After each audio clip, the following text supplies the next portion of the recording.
Yeah, we try to sort things out when we have disagreements, but sometimes, especially when it's late, you have to say, you know, let's revisit this tomorrow. We just need to come back when we're a little more calm or whatever. So sometimes we do. We try not to, though.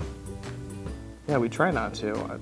Sometimes there's doozies that I think it's better just to take a break and let it marinate for a little bit and come back to it, I think. Yeah. We try not to, especially the little stuff that can be solved, you know. Now that's one thing we don't do. We really try to hammer it out before we go to sleep, and then tell each other, you know, that we love each other even though we maybe have a disagreement about something, and then we try to pray together before we go to sleep. That's also something else. That it's hard to really be angry with somebody when you're praying with them and asking God for help.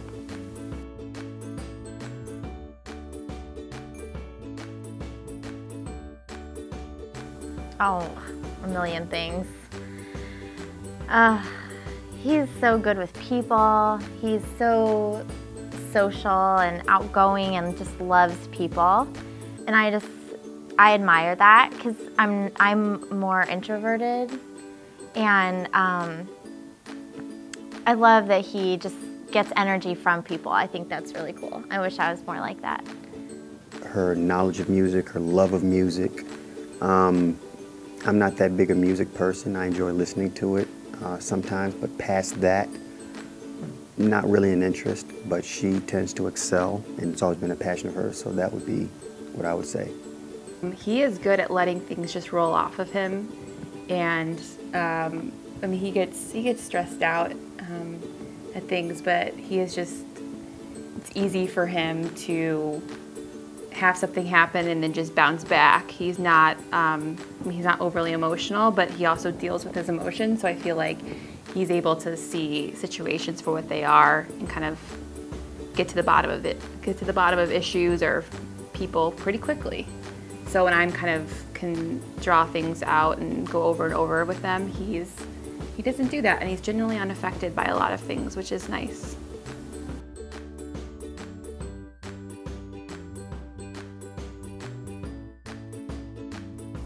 One other thing that's changed about Lauren, she is a dog lover at heart. She always had pets. I'm really not, and so she, over the last few years, she started to see my side of things. We haven't had a dog for a while, and I have to tell you, it feels pretty good. To be honest with you, he actually has not changed at all. He is the exact same guy I met over 20 years ago, and when we got married, the things that he was doing at the wedding, he was the exact same guy. And to this day, you know, when we go places and interact with people, he's the same. To me, he has just not changed. We're learning and growing together, but he's the same. Tony is spending a lot more time with the family, and we really appreciate that. He's making an effort to get to the kids' games and support them in their interests and their hobbies. And I've noticed that's really made a difference in our household. I would say, you know, before being married, we were both really focused on just doing stuff and being out there and, you know, enjoying life and enjoying things, having fun, going out to places and parties and just doing stuff and, you know, and dressing a certain way and, you know, being part of that crowd. And, you know, since being married, it's she's more just become, I would say, more selfless, where it's about me and the boys and about, you know, having dinner ready or about just doing things that are more family fun and focusing more so on us than her own self. And so, you know, that's been probably a big thing I've seen. I think it's interesting, personality style. Yeah, he was a true extrovert, I was a true introvert when we met, but after almost 40 years of marriage, we sort of met in the middle. I think after all these years of loving and living together, and that's been a good thing. He appreciates quiet nights at home much more than he used to.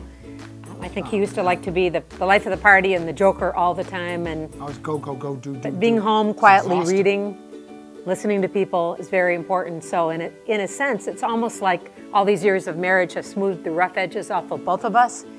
And as we've become one, we are both something much greater than we ever were individually. At no cost to our individuality, but I like to say the whole is greater than the sum of the parts. What Mike brought to the marriage 37 years ago, what I have, the whole is much greater than that. And there's ways we serve together that individually we never could do.